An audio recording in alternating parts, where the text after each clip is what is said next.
गीता ज्ञानदाता कहता है मेरी भक्ति भी ना करते, यानी ब्रह्म साधना भी नहीं करते, और इनको कोई समझाना चाहे तो दुश्मन बन जाते हैं उसी के। अब रह गया तीसरा, वैष्णव उपासक। विष्णु जी के उपासकों का एक उदाहरण देते हैं।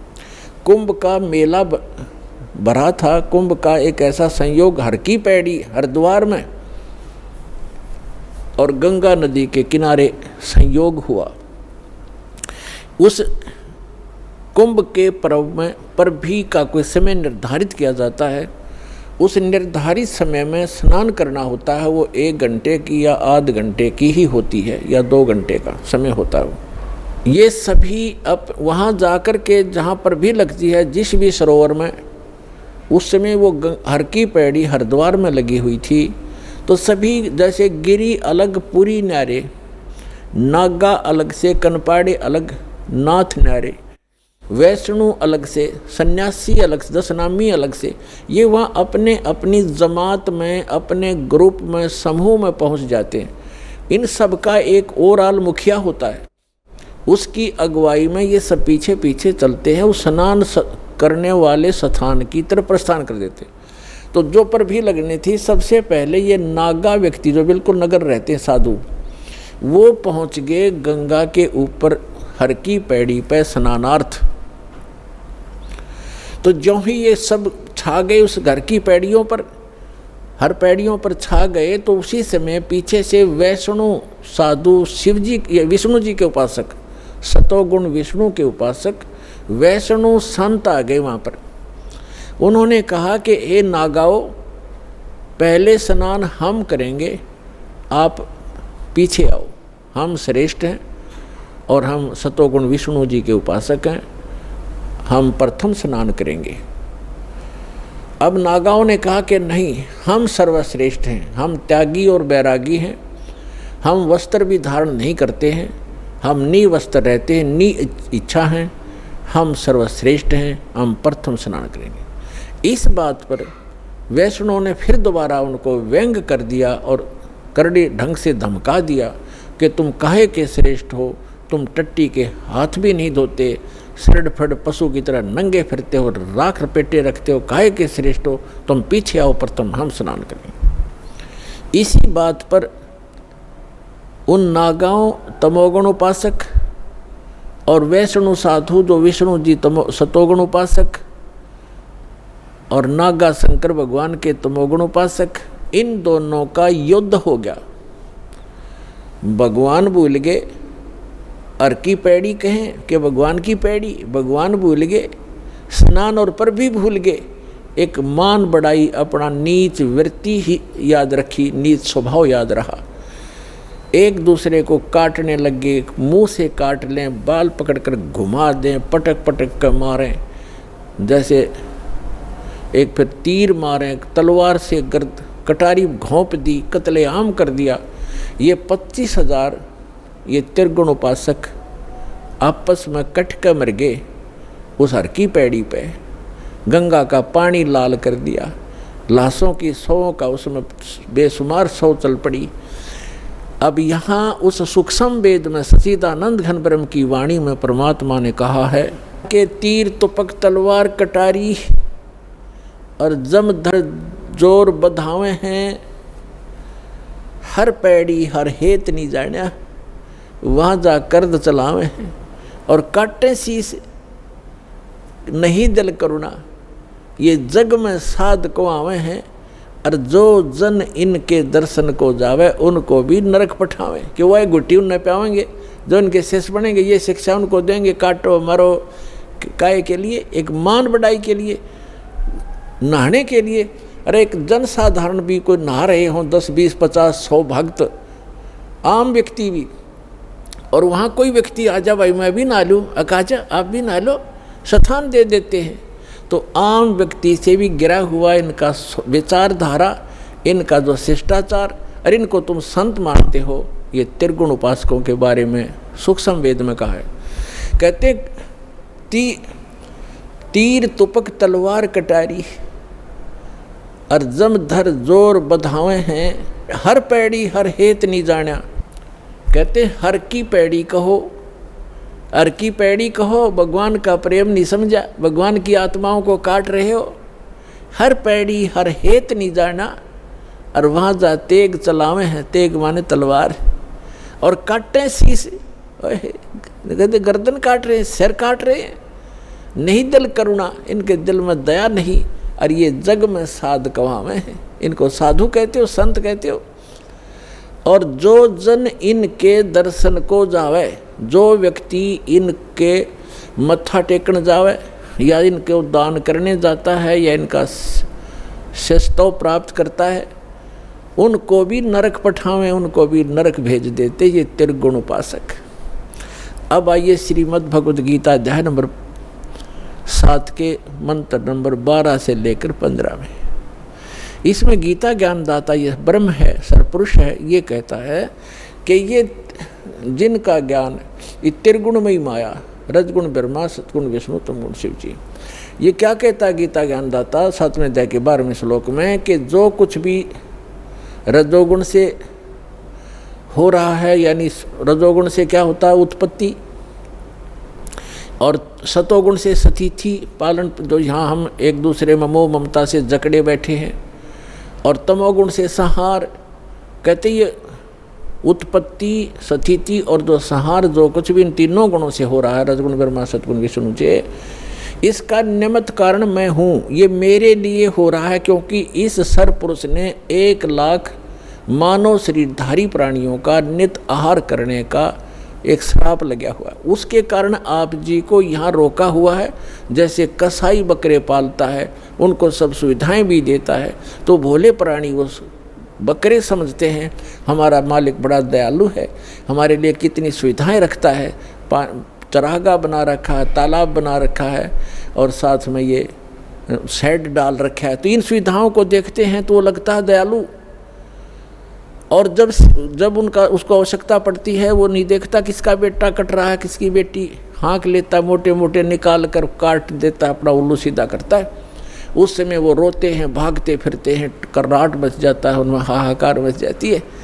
तो उस समय भूल जाते हैं वो दयालु कहाँ गया, तुम्हारे बच्चों को निकाल ले गया, माँ को, किसी की बाप को, किसी के बेटे को।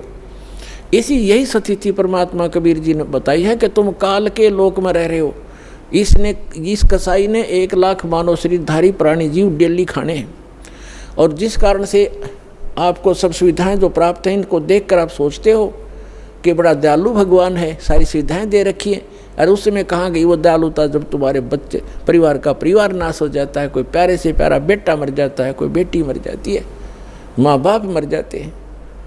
उस समय हमें वह बुद्धि हमारे अंदर नहीं थी, क्योंकि परमात्मा ने स्वयं आकर के वो ज्ञान दिया। तो अब हमारी बुद्धि का विकास हुआ, और ये विश्वास हुआ कि सचमुच ये लोग ठीक नहीं है। अब गीता अध्याय नंबर 12 से लेकर 15 का सारांश है कि त्रिगुणमयी माया के द्वारा रजगुण ब्रह्मा सतगुण विष्णु तमगुण शिव जी से प्राप्त ये अक्षणिक सुविधाएं, अस्थायी सुविधाओं को प्राप्त करके, और जो और ज्ञान सुनने को तैयार नहीं है, राक्षस स्वभाव को धारण किए हुए, इनका ज्ञान हरा जा चुका, जो इनसे ऊपर कोई बात सुनने को तैयार नहीं है, ब्रह्मा विष्णु महेश जी से ऊपर राक्षस स्वभाव को धारण किए हुए मनुष्यों में नीच दूषित कर्म करने वाले मूर्ख, ये मुझे भी नहीं बचते। गीता ज्ञानदाता कहता मेरी भक्ति भी ना करते, इनसे अच्छा तो कुछ लाभ मैं ही दे दूं। अब ये गीता ज्ञानदाता जो श्री कृष्ण नहीं है, श्री कृष्ण में बोल रहा, ये सरपुरुष है, ये ब्रह्म है। ये कहता है कि मेरी भक्ति 4 प्रकार के व्यक्ति करते हैं। एक अर्थार्थी, आर्थ, जिज्ञासु और ज्ञानी। अर्थार्थी तो वो होते हैं जो केवल धन प्राप्ति, धन लाभ के लिए ही कोई जंतर मंत्र जो अनुष्ठान करते हैं, वो वेद मंत्रों से ही करते हैं। वो कोई अन्य किसी कविता या किसी के लेख का सहयोग नहीं लेते, पुराण पुराणों को नहीं लेते, और ना ही वो ये जाप करते जय गणेश देवा, ये आरती नहीं करते। वो केवल वेद मंत्रों से अनुष्ठान करते हैं। वो करते हैं धन लाभ के लिए, गणा धनी बन जाऊं, कोई सिद्धि प्राप्त कर लूं। और दूसरे बताए आर्थ का अर्थ होता है जो संकट में हो जो व्यक्ति, वो आर्थ होता है, दुखी। तो वो दुख निवारण के लिए भी ब्रह्म साधक वेद मंत्रों का ही को आधार बांधकर उन्हीं से अनुष्ठान किया करते हैं। और तीसरे जिज्ञासु, जिज्ञासु वो होते हैं परमात्मा प्राप्ति के लिए घर से निकलते हैं, संतों की खोज करते हैं, उनसे ज्ञान प्राप्त करते हैं, उनसे प्राप्त ज्ञान से स्वयं वक्ता बन जाते हैं और वो अपना जीवन नाश कर जाते हैं, वाह वाह के पात्र बन जाते हैं, कथाएं अच्छी याद कर लेते हैं। जनता ये सोचती है बड़ा विद्वान है और ना अपना जीवन कल्याण है और दूसरों का भी नहीं कर पाते, क्योंकि उनके पास वास्तविक मंत्र नहीं। फिर क्या बताते हैं, चौथे नंबर के जो ज्ञानी हैं, वो ज्ञानी कौन है? ज्ञानी की परिभाषा इस प्रकार है कि जिसको ये ज्ञान हो गया कि मानव शरीर केवल परमात्मा प्राप्ति सत्साधना करके ये मोक्ष प्राप्त करना इसका उद्देश्य है और कुछ नहीं है। बाकी जो संतानोत्पत्ति है या कोई परवरिश के लिए कार्य है, ये तो हमारी यहाँ मजबूरी है, ये तो करना ही होना है और करना भी है। लेकिन ये ज़रूरी है कि यदि मनुष्य जीवन प्राप्त करके मोक्ष नहीं हुआ तो यूजलेस है मानव शरीर। परमात्मा भी अपनी वाणी में, उस सच्चिदानंद घन ब्रह्म कबीर वाणी में कहते हैं कि मानुष जन्म पाए के जो नहीं रटे हरि नाम, और जैसे कुआ जल बिना फिर बनवाया क्या काम। तो जिनको ये पता चल गया, जैसे परमात्मा कहते हैं मनुष्य जीवन पा करके जो भक्ति नहीं करते, कहते हैं राम रटत कोढ़ी भलो, चू चू पड़े जो चाम, और सुंदर दे किस काम की जामुख ना ही नाम। और यहाँ तक कहा कि जीव व्याते वाह बली जो रटे हरि नाम, और नहीं तो काट के फेंक दियो यो मुख में भलो नीचाम। फिर कहते हैं राम रटत दारिद्र भला, दारिद्र माने रंक, गरीब, निर्धन। राम रटत दारिद्र भला, टूटी घर की छान, और सुंदर मैल किस काम के जा भक्ति नहीं भगवान। तो परमात्मा ने इतना महत्व दिया। इसी प्रकार सब सदग्रंथों में ये प्रमाण है कि मनुष्य जीवन परमात्मा प्राप्ति मोक्ष कराने के लिए, शुभ कर्म करने के लिए ही प्राप्त होता है। तो ज्ञानी आत्मा को ये पूरा दृढ़ निश्चय हो जाता है। अब उनको ये भी दृढ़ हो जाता है, विश्वास हो जाता है कि ये आन उपासना, देवी देवताओं की पूजा, ब्रह्मा विष्णु महेश तक की पूजा, या श्राद्ध आदि निकालना, या कोई और उपासना जो हम करते हैं, तीर्थ आदि की उपासना, ये मोक्षदायक नहीं है। उनको ये पता है कि पूर्ण परमात्मा की भक्ति से पूर्ण मोक्ष होता है और उसकी भक्ति से ही लाभ होता है। अब वो क्या करते हैं, जैसे गीता ज्ञानदाता कहता है कि ये चौथा जो ज्ञानी है वो मुझे प्रिय है और उसको मैं प्रिय हूँ, क्योंकि वो मुझे इसलिए प्रिय है कि वो ब्रह्मा विष्णु महेश की पूजा छोड़कर ब्रह्म साधना पर लग गया है, उनसे कुछ अच्छा लाभ मिलेगा उसको। और फिर क्या बताता है कि ये सभी ज्ञानी आत्मा हैं तो उदार, ये ज्ञानी आत्मा हैं तो उदार, लेकिन इनको तत्वदर्शी संत ना मिलने से चौथे अध्याय के जो 32 और 34 में जिसका विवरण दिया है, वो तत्वदर्शी संत ना मिलने के कारण ये आप निष्कर्ष निकाल के और वेदों को पढ़ के इन्होंने ओम मंत्र जो ब्रह्म का है, इसको ये पूर्ण ब्रह्म का, पूर्ण परमात्मा का मान लिया। ओम नाम का जाप वेदों से और हठ योग ब्रह्मा जी से, क्योंकि श्रीमद् देवी भागवत यानी देवी पुराण में 30वें स्कंद में ब्रह्मा विष्णु महेश की उत्पत्ति कथा लिखी है।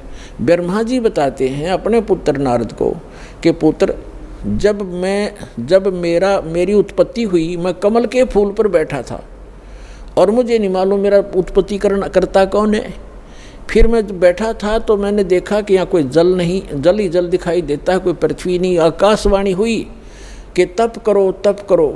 मैंने 1000 वर्ष तक तप किया। फिर 1000 वर्ष के तप करने के पश्चात कहा कि अब सृष्टि करो, यानी 1000 वर्ष तप करके उसमें बैटरी चार्ज कर दी, सिद्धि आ गई, वो इन्वर्टर चार्ज हो गया ब्रह्मा का, और उससे फिर आगे उस उत्पत्ति शुरू कर दी। फिर जो डिस्चार्ज हो जाए उसी शक्ति खत्म हो जाती है तो फिर उसको मृत्यु हो जाती है, डाल दिया जाता है नरक में। तो वो यहाँ जो ब्रह्मा जी ने, ये आकाशवाणी तो थी ब्रह्म की और इसने मान ली पूर्ण परमात्मा की, क्योंकि वो गुप्त रहता है, सामने आता नहीं। ये काल भगवान ब्रह्म, इसने आकाशवाणी कर दी तप करो तप करो। ये वेद में नहीं है, वेद तो ब्रह्मा जी को बाद में प्राप्त हुए हैं और ये पहले उसको आकाशवाणी कर दी।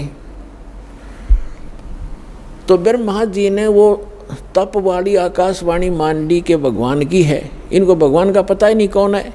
आज तक इन अपने पिता के दर्शन नहीं हो लिए। वो गुप्त रहता, उसने प्रतिज्ञा कर रखी है साथ में जाके 24 और 25 श्लोक में श्रीमद् भगवद गीता में प्रमाण है। तो इन्होंने सभी ऋषियों ने और इंक्लूडिंग विष्णु और शिव ने ब्रह्मा जी से ज्ञान प्राप्त है। इसको विद्वान मानते हैं ये कि वेदों का ज्ञान इसी को। तो इसने ओम नाम तो वेदों से दे दिया और आकाशवाणी वो ले ली जो इसने सुनी थी। तो दोनों का मिश्रण करके ये साधना शुरू करते हैं जितने भी ऋषि महर्षि हुए।